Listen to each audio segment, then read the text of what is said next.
Alright, so today we're going to be working on rear naked choke. It's called Mata Leão, the lion killer in Portuguese. So just stay right there for a second. So I'm going to show you, the first thing you want to do is bring this arm around tight. And you want this thumb to come close to the neck, because I don't want this, because you can grab the wrist, pull it over her head, and start defending. So I want to keep this real tight and bring it up to here.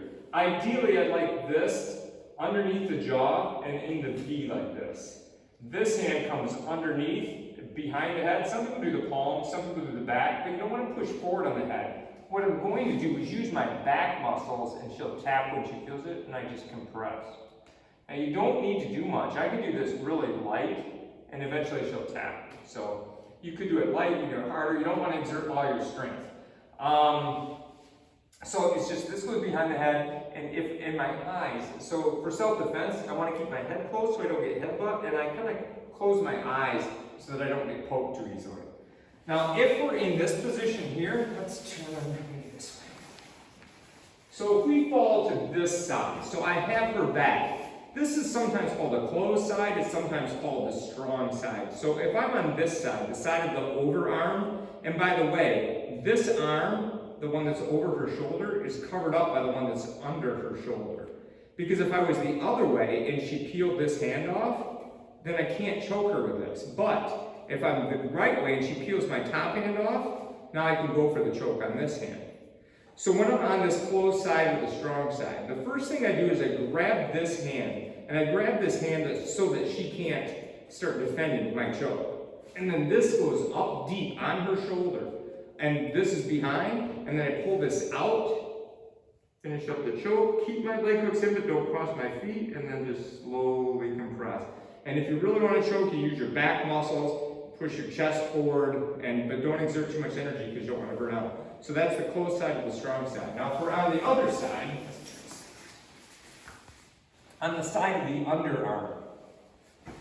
So this is called the open side or the weak side sometimes. The problem is I can't choke with this arm. I can only choke with this. But if I go to choke her here on this, she can slide out too over, and she's out of the bucket, they call it. So when we're in this position here, and I'm still covering up the choking arm, what I'm going to do is I'm going to replace. I'm going to pull up, put my arm under her chin, replace, pull her up, keep the chin up to replace, and then sink the choke and finish the choke from that position. Now, I could do this. I can grab this hand, get this deep, and just choke her from this position too. But it's a little more advanced maneuver to do that. So that's the basics of the choke.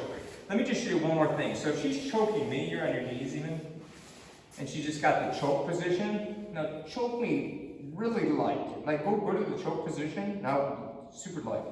Now watch. She's not squeezing much at all. Just keep it there. Maybe just a little bit more. Now see, I can still talk. Just keep it there. But it kind of sneaks up on you, and slowly I'm losing less.